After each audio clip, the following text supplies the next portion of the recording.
Bom dia pessoal, tudo bom? Aqui quem vos fala é Márcio Guimarães e eu estou hoje ajudando a divulgar esta obra maravilhosa aqui, ó, do meu amigo Felipe Calil Abrão, o Bumba Meu Boi, da província da Bahia e outros bumbas.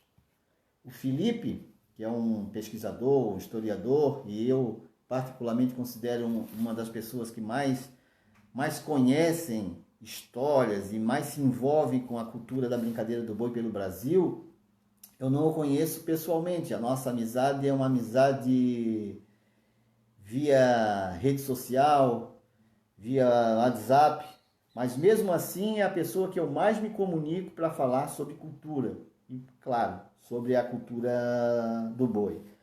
E eu já li muitas obras a respeito da cultura do boi e posso dizer com toda certeza que esta obra aqui é uma obra que reúne informações, as principais informações que um pesquisador, que um historiador deseja ter, né, a respeito da cultura da brincadeira do boi. E o que é mais importante, né? O Felipe tem uma característica bastante investigativa. Ele, por isso, eu sempre gostei muito de conversar com ele a respeito da cultura, porque a conversa ela acaba indo muito além da própria brincadeira do boi em si. Ela entra em aspectos políticos, né? Sociais, porque o Felipe é acima de tudo, um especialista no estudo da escravidão negra no Brasil. E isso, evidentemente, facilita, né, esse conhecimento que ele tem a respeito da cultura do boi. Então, o livro ele é dividido em 5 capítulos e eu fiz umas anotações aqui. E no primeiro capítulo, né, o Felipe ele defende a ideia de que o boi da Bahia, principalmente do leste baiano, ele influenciou todos os demais bois que aparecem do mapa para baixo, ou seja, da Bahia ao sul, todos os grupos teriam sido influenciados pela, pelo boi da Bahia, por essa manifestação, né? E uma das conclusões que ele chega é que é justamente no fervor daquela comercialização dos escravos, né, é que as notícias acerca da brincadeira do boi em outras regiões começam a aparecer. Inclusive aqui na capa do livro tem uma gravura, um desenho, né, de Sanches de Frias, um português que no Brasil ele observou essas manifestações, né? E essa gravura, não está, inclusive não está marcado, acho que no livro, mas se não me engano, porque eu já li a respeito disso aqui também, foi intitulado de Dança de Pretos, porque a quantidade de pretos envolvidos na brincadeira do boi era quase que 100%, né? E daí vem também essa ideia que ele tem de que a Bahia, claro, foi um, um impulsionador, né, dessa brincadeira do mapa abaixo, né, naquele processo de transmissão de cultura, onde os negros eram transportados para o sul do Brasil e trazendo a sua cultura, né? Na realidade, isso bate muito com até livros, pesquisas aqui de Santa Catarina, de Desterro, que relatam, né, que tudo aquilo que borbulhava nos portos da Bahia, nos portos do Rio de Janeiro, também borbulhava nos portos aqui de Desterro, né? Claro que talvez por menor quantidade, devido até à questão mesmo da escravatura, né? Da mão de obra, daquilo que era explorado, né?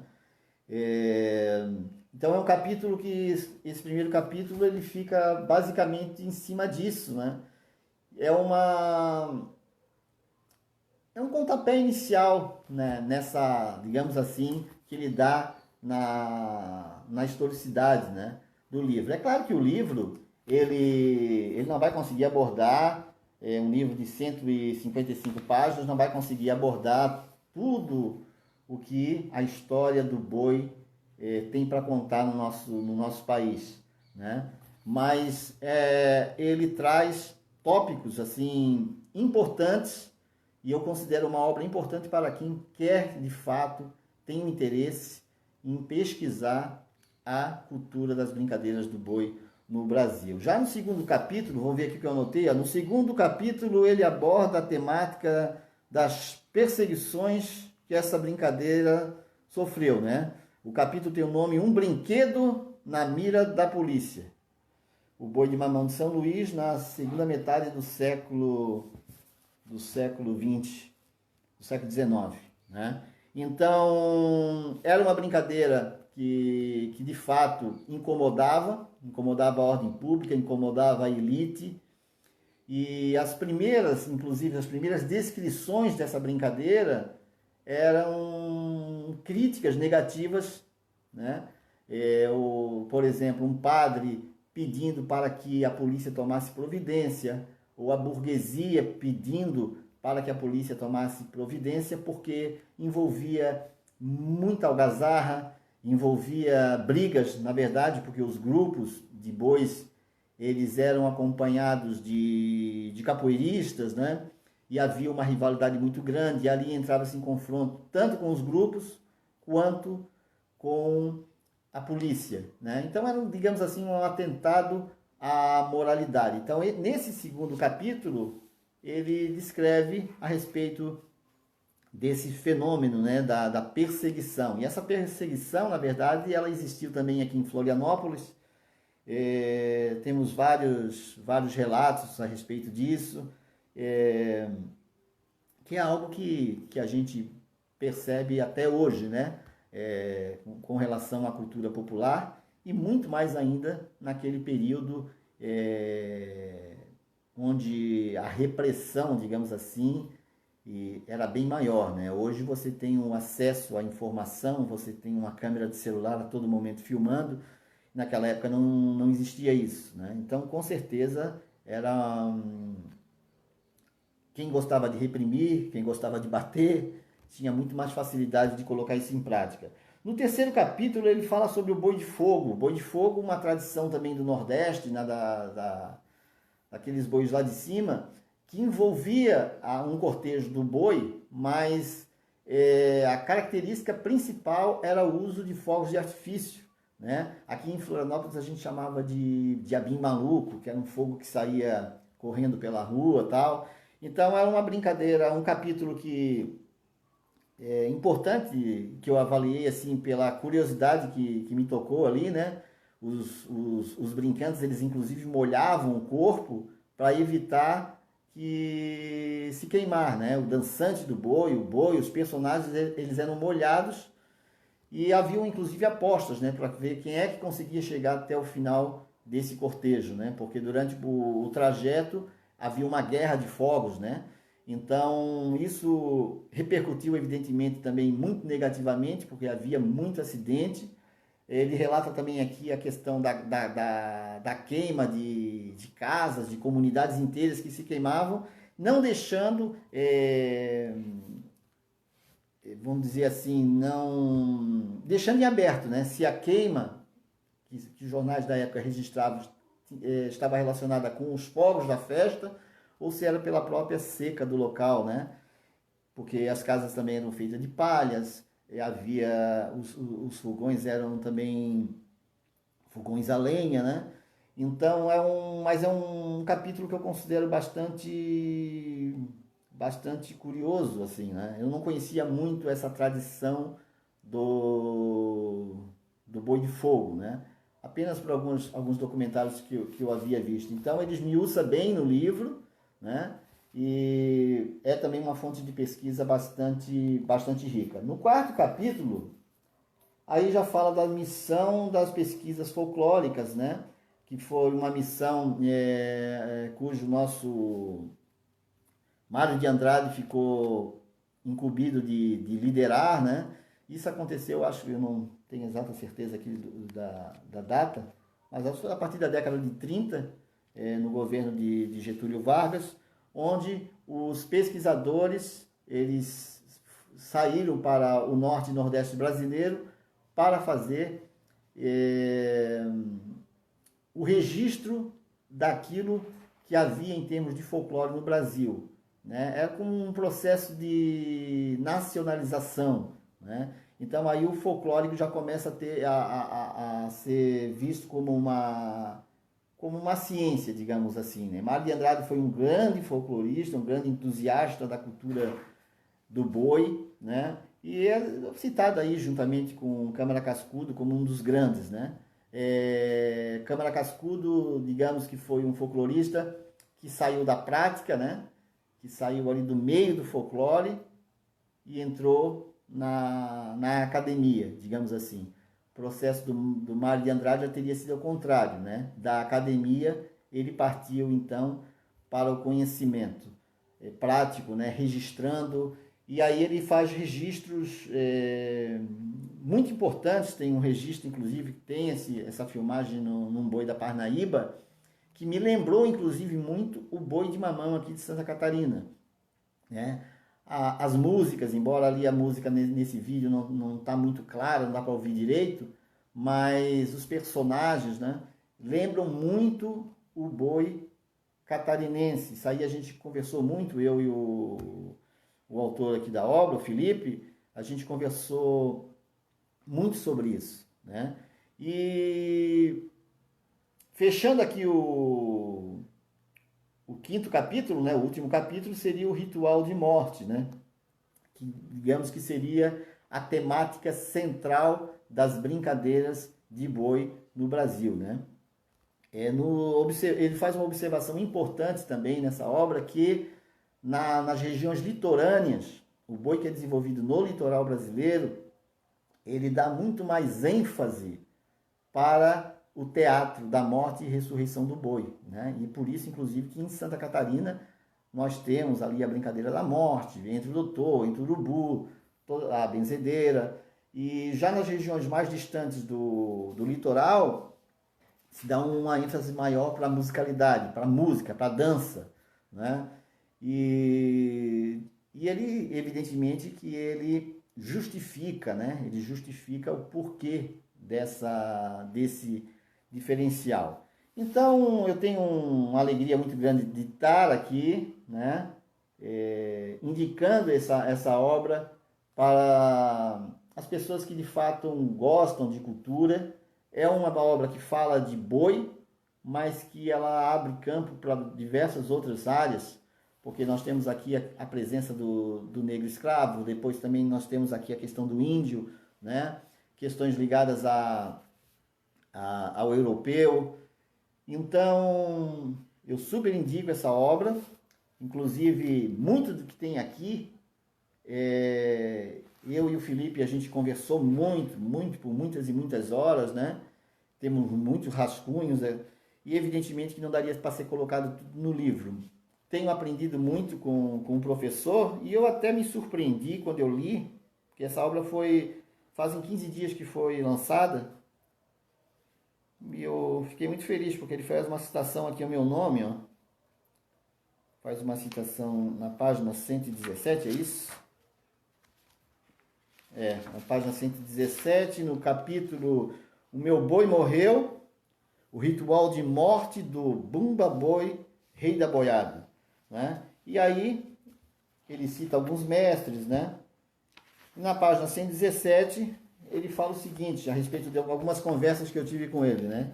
Márcio Guimarães, brincante e empresário de boi, lembra que o boi saía pela última vez no dia 10 de fevereiro. Isso foi uma conversa que eu tive com ele, que naquele ano específico, quando eu era criança, o carnaval ia começar mais ou menos pelo dia 15, e a gente, quando era criança, a gente sempre encerrava a temporada do boi 1 ou 2 semanas antes do carnaval. Por isso que ele colocou aqui 10 de fevereiro, que na verdade não é uma data fixa, né? Mas foi a data que naquela conversa eu coloquei para ele, né? E neste último dia da apresentação, né, que ao voltar para sua casa, nós, né, do grupo, colocávamos os personagens no centro da roda e o destruía, né? Expliquei que não entendia a razão, mas passava uma sensação de fidelidade ao boi que nos serviu na temporada e que assim seu espírito descansaria até a próxima temporada, sem que ninguém pudesse fazer mau uso do brinquedo. Isso aqui era algo que a gente fazia quando criança. Eu me lembro pelo menos de 3 oportunidades, 3 anos diferentes. Sempre quando acabava, sempre quando a gente encerrava, hoje vai ser a última dançada, porque nós saímos, né, de dezembro até fevereiro, todas as noites dançando, arrecadando um faz-me rir, né? As crianças a gente arrecadava para repartir no último dia. E nesse último dia a gente reunia, quando voltava, né, para casa, para nossa rua, da onde era o ponto de partida do boi, a gente destruía o boi, botava numa roda e destruía tudo. Só tirávamos a cabeça, inclusive ele faz essa observação, só se aproveitava a cabeça do boi, que era a própria ossada de um boi, que era insubstituível e significava a identidade de cada grupo, né? E é verdade, nós tínhamos uma cabeça de osso, né, uma ossada de boi, que era muito bonita, então essa cabeça, como era mais difícil de se encontrar, a gente retirava ela, deixava bem guardada, para no ano seguinte confeccionar um novo boi, né? Outra coisinha que ele fala minha aqui também, Márcio Guimarães pensa que isso se relaciona com a morte e ressurreição do sol. Cita Moisés, que matou o bezerro de ouro, acabando com uma era, matando antigas tradições, né? Isso aqui foi um flash que eu tive nas pesquisas que eu faço, um dia lendo a Bíblia, lá o Primeiro Testamento, né? E ali eu encontrei nitidamente que aquela passagem onde Moisés vai para a montanha e retorna e observa o povo adorando um bezerro de ouro, né? Ali eu observei que aquilo ali eu acho que é a primeira descrição que nós temos de uma tradição, de um folguedo, não sei se chegaria a ser um folguedo, mas tendo o boi como centro, né? Então, evidentemente que tem muito a ver o que nós fizemos aqui, a brincadeira do boi, o ritual da morte e ressurreição, tem tudo a ver com essas tradições antigas, né? Na verdade, é uma representação simbólica do nascer do sol, né? Porque o ser humano, nas civilizações anteriores, ele tinha um domínio sobre a leitura dos astros, sobre a leitura das estrelas, né? E hoje qualquer criança, ela domina um aparelho de celular, né? Qualquer pessoa, principalmente uma criança. Então esse domínio dos céus também era comum a qualquer pessoa, né? E foi a partir daí que foram se criando, né? Se materializando, digamos assim, nas manifestações folclóricas, né? Aquilo tudo que o homem tentava extrair da natureza, tentava extrair esses segredos do universo, né? Então, o mito é algo muito forte na nossa vida, né? A gente precisa de mitos, não a palavra mito no sentido pejorativo, né? Como folclore, por exemplo. Quando se fala em folclore, aquele político é um folclore. Não, isso não tem nada a ver. Aí tá associando o folclore com mentira. Não. O mito no sentido realmente de um simbolismo sagrado, de um simbolismo que o ser humano ele precisa utilizar para se sentir vivo, né? Para se sentir parte daquele meio ali. Inclusive, isso eu tenho pesquisado bastante, a gente vai falar mais futuramente, né? É isso que esse sentimento, esse mito, esse símbolo, é que faz com que a pessoa se encante. Nossa, aquela criança viu um boi e nunca mais esqueceu, viu uma dança de boi de mamão, nunca mais esqueceu, viu uma bernúncia, nunca mais esqueceu.